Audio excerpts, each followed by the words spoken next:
Donc, quelques précisions sur cet exercice 8.2 dans lequel vous avez cette situation qui est décrite à la figure dans sur la donnée, en fait, figure qui est ici en réalité. Et donc, dans cette figure, il y a dans le texte, surtout, il est écrit, donc, on suppose que le mouvement circulaire est contenu dans un plan horizontal, donc ça, il n'y a pas de problème. Par contre, il y a une deuxième indication qui, elle, peut poser problème, c'est la partie du fil de longueur R est aussi supposée presque horizontale. Et il fallait donc démontrer, plus ou moins, il n'est pas possible qu'elle soit rigoureusement horizontale et donc exprimer pourquoi. Alors, j'ai contacté la personne qui a conçu ce problème et en fait, lui, dans son idée, comment est-ce qu'on peut faire pour que le fil soit complètement horizontal? Eh bien, ce qu'il faudrait faire, c'est imaginer que la bille, elle roule sur un… En fait, qu'elle n'est pas suspendue dans l'air, en réalité, mais qu'elle roule sur un plan, par exemple, roulé sans frottement. Alors, c'est vrai que si elle roule sur un plan sans frottement, eh bien, sur une figure comme celle-ci, on devrait rajouter deux forces que je vais dessiner, en fait, qui seraient… une dont on avait déjà tenu compte, qui serait son poids, et puis une seconde qui serait la force de soutien, et du coup, les deux s'annuleraient parmi. Donc, en réalité, la seule qui agirait sur cette bille de manière importante pour notre problème, c'est la force de tension dans le fil. Et ça, c'est justement ce qu'on a considéré dans l'exercice 8.2, dont la donnée est ici. Alors, je vais quand même zoomer un petit peu, là. C'est là, pardon. Là, tac, tac, tac. Voilà. Donc, en fait, il n'y a pas besoin de zoomer autant. Dans cette histoire-là, eh bien, c'est comme si, ici, on rajoutait juste une flèche qui serait la force de soutien. Et puis, donc, comme on a déjà cette force de pesanteur, eh bien, ces deux forces, en quelque sorte, s'annulent et ne comptent pas vraiment pour notre problème. La seule qui est importante, c'est la dernière qui reste, et celle-là, elle est déjà représentée, c'est la force T1 ici. Et c'est cette force T1 qui serait responsable, puisque la deuxième loi de Newton, c'est une relation de cause à effet. Les causes, c'est les forces. L'effet, c'est l'accélération. Donc en réalité, ici, ce qu'il faudrait rajouter, pour être complètement correct, il faudrait rajouter ici dans la… Attendez, je vais prendre un petit peu plus de place pour écrire. Voilà. Là, dans la deuxième loi de Newton, il faudrait rajouter une force de soutien. Et en fait, quand on fait l'équation sur X, la force de soutien, qui est ici en réalité, là, hop, eh bien, cette force de soutien, elle est aussi nulle. Donc finalement, ça ne change pas l'équation sur X et on obtient de nouveau cette expression qu'il y a ici. Donc c'est comme ça qu'il faut comprendre le problème en réalité. Si maintenant on considère que cette bille qui se trouve dans qui tourne en fait, si on considère que cette bille qui tourne, elle n'est pas sur un plan, justement, sur un plan solide, et donc elle ne subit pas une force de soutien, alors effectivement, dans ce cas-là, eh bien, on a la situation que j'ai montrée ici, sur ce petit schéma. Et sur ce petit schéma, eh bien, vous voyez que cette fois, vu qu'il n'y a pas de force de soutien, il faut une force dirigée vers le haut pour compenser le poids. Et cette force qui est dirigée vers le haut, c'est effectivement la force de tension qu'il y a ici. J'aurais dû faire ça en rouge. Je vais le faire en rouge. Voilà, c'est cette force de tension. Alors, du coup, quand on regarde ça, quand on regarde ce qui se passe ici, et ça, c'était la question de Ondrej, il est évident que dans cette situation-là, il n'est pas possible que P1 soit égal à T1.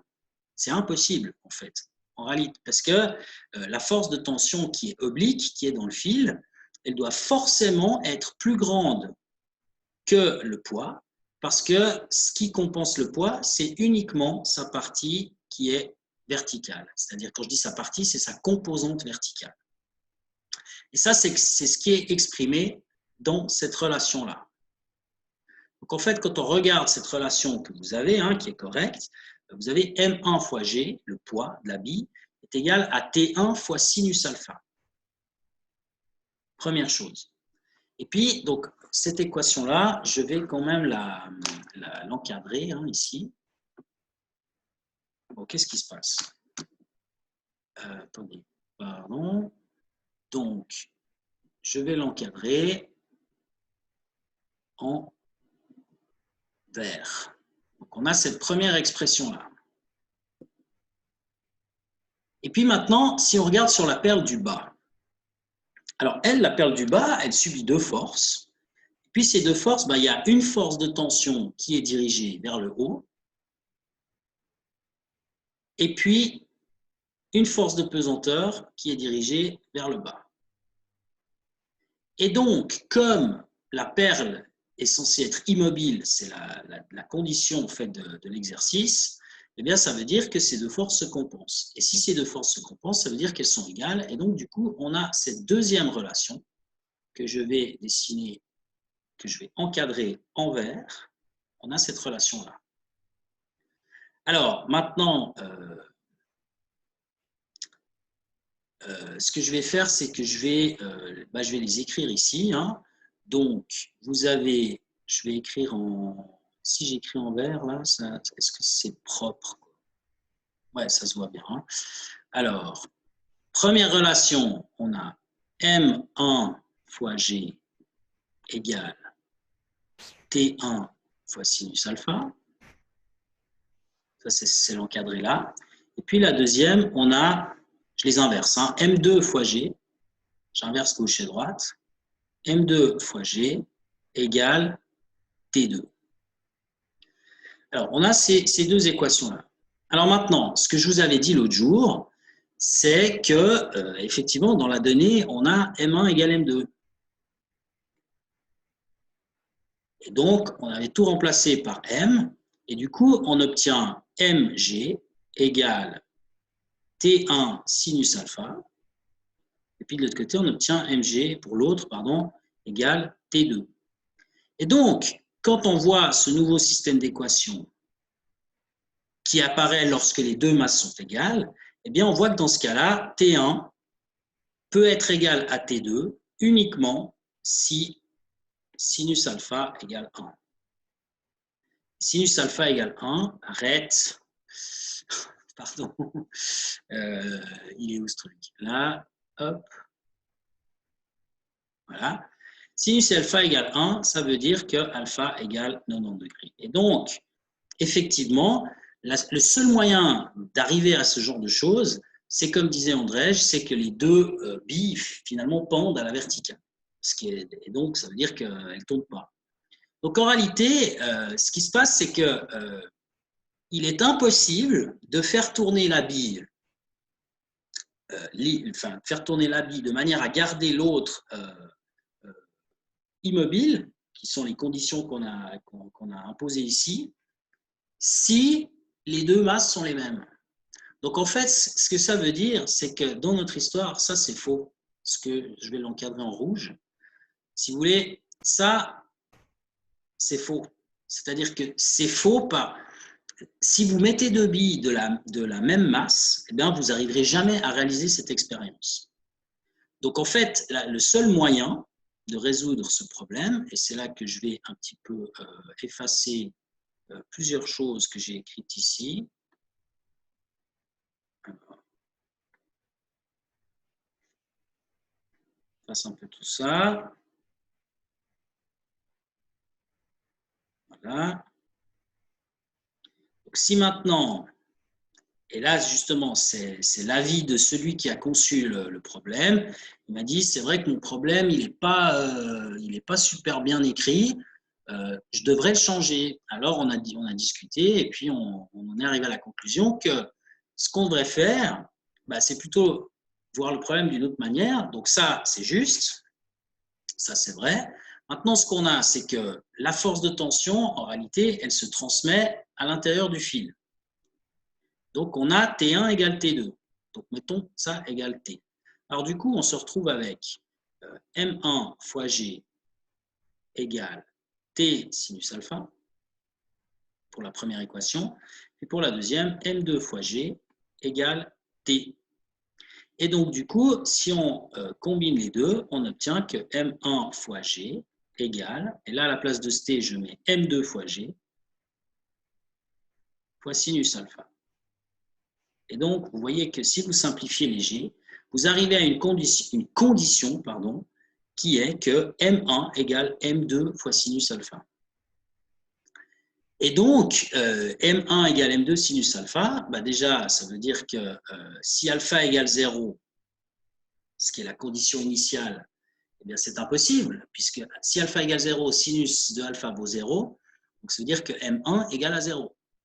Donc le seul moyen en fait d'y arriver, ce serait qu'il y ait une masse nulle qui tourne. Donc évidemment, un objet, une perle de masse nulle, ça n'existe pas. Donc du coup, ça impose une condition sur l'angle en fait qui doit exister. Et on pourrait modifier le problème en donnant, par exemple, deux masses, mais qui sont différentes, pas en disant que les masses sont les mêmes, en donnant deux masses différentes. Et c'est seulement si on a deux masses différentes, et même il y a plus que différentes, hein, ici, il faut que, étant donné que M1, c'est M2 fois sinus alpha, et que le sinus, c'est forcément compris entre 0 et 1, puisque alpha, ici, il est compris entre 0 et 90 degrés, eh bien, ça veut dire que M1 est plus petit. Je vais l'écrire là, j'arrive juste. M1 doit être plus petit que M2. Mais non, voilà. Donc, la seule possibilité d'arriver à maintenir la bille en bas en équilibre, c'est que la bille qui tourne soit d'une masse plus petite, justement, que cette bille-là. Et donc, par exemple, on pourrait modifier le problème en disant quelle doit être la vitesse, on donnerait les deux masses, et puis on dirait quelle doit être la vitesse à laquelle la bille tourne pour que la bille du bas reste à l'équilibre, et puis quel est l'angle d'inclinaison ou quelque chose comme ça. On pourrait tout à fait imaginer de modifier ce problème. Mais il est bien clair que dans la situation que j'ai expliquée l'autre jour, je peux d'ailleurs vous remontrer si je fais un truc comme ça, hein, en fait. Voilà. Donc, ce que je vous avais dit l'autre jour, c'était, vous avez donc, non, attendez, excusez-moi, la bille ici avec le fil comme ça, un autre fil comme ça, et puis une autre bille là. Voilà. Et puis si maintenant je m'intéresse aux forces, eh bien, je vous avais dit, ici, on a un poids qui est, allez, paf, ce poids, il est compensé par une force de tension. Donc, j'avais écrit, là, il y a un poids, P. Là, il y a une force de tension T, je crois que je l'avais appelé 2, en fait, T2. Ensuite, il y a une deuxième force de tension ici, dans le fil, que j'ai appelé T1. Et la condition, bah, c'était que T1 égale T2. Et ça, c'est vrai, parce que en fait, la force qui s'exerce dans le fil, elle est la même des deux côtés en réalité. Hein. Et donc, effectivement, l'idée, c'était de se dire que de ici, on a le poids qui est égal à T2, parce que c'est statique. Là, on a T1 égale T2, c'est la condition qui relie les deux forces. Et puis, de l'autre côté, bah, là, on arrive sur un problème. Et puis, ce problème, il a très bien été observé par Ondrej, puisqu'il y a le poids ici et T1. Et donc, ici, eh bien, on arrivait à un souci, hein, puisqu'on avait P égale T1 fois sinus alpha, étant donné qu'on avait défini l'angle alpha comme l'angle qu'il y avait ici et qu'on retrouvait donc du coup ici. Alors du coup, c'était impossible que cette force que P soit égale à T2 et que T2 soit égal à T1 et que T1, bah, finalement, ici, doit être forcément plus grand que P. Donc, il y avait un problème de logique. Donc, j'espère qu'avec les explications que je viens de donner, vous avez compris comment on peut s'en tirer, en fait, et que finalement, effectivement, le problème était un peu mal posé dans cet exercice et que donc il faudrait le changer en considérant deux masses différentes, P, M1 et M2, dans cette situation.